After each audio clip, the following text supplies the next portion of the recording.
रतुलैन है। मैं आपकी उर्दू की मुअल्लिमा हूँ। जमात हश्तम के लिए ऑनलाइन टीचिंग का एहतमाम किया गया है। दूसरे हफ्ते में उर्दू बी का दिया गया काम खतूत नवीसी है।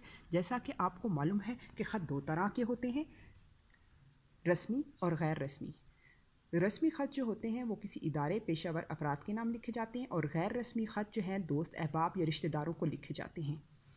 ख़त लिखने के गैर रस्मी ख़त लिखने के जिन अज्जा की ज़रूरत होती है उसमें ख़त लिखने की रवानगी की जगह, तारीख़, अलक़ाब व आदाब, हाल अहवाल, नफ्स मज़मून, दीगर अहवाल, इख्तिताम और अलविदाई कलमात होते हैं।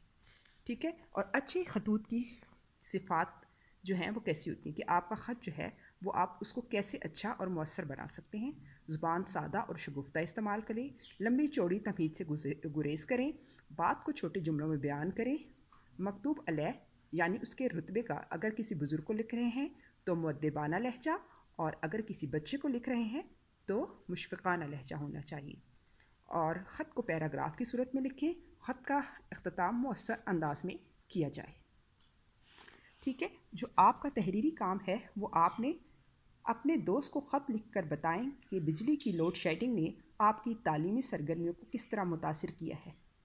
ठीक है। आप अपने किसी बड़े के पास, भाई के पास, बहन के पास बैठकर आपने इस मौजू पर तबादला ख़याल करना है, और फिर इसके बाद आपने जो अहम निकात हैं वो किसी कॉपी पर आपने नोट करने, उसके बाद आपने तहरीरी काम करना है किसी बड़े की निगरानी में। तो कुछ अहम निकात जो हैं वो मैंने आपके लिए तहरीर किए हैं। ठीक है। जब बिजली की लोड शेडिंग होती है, मतलब कि गर्मियों में ज़्यादा हो जाती है, तो इसलिए उसकी वजह से आपकी नींद पूरी नहीं होती। ठीक है। और अगर स्कूल के औकात में जब आप लोड शेडिंग हो जाती है तो आपकी तवज्जो जो है वो आप अपने लेक्चर जो उस्ताद दे रहा होता है उस पर नहीं मरकूज़ कर सकते। और इस तरह कपड़े इस्त्री नहीं होते आपके। अगर सुबह सुबह कपड़े इस्त्री करने पड़ जाएं तो स्कूल जाने में ताख़ीर हो जाती है इस तरह से। और जो है वो हंगामी लाइट जैसी मोमबत्तियाँ, जनरेटर की ज़रूरतें हमें पड़ जाती हैं। यूपीएस यानी कि इन लोगों को फ़ायदा पहुंचने लगता है, क्योंकि जब बिजली को लोड शेडिंग होती है तो इन चीज़ों की मांग बढ़ जाती है। ठीक है।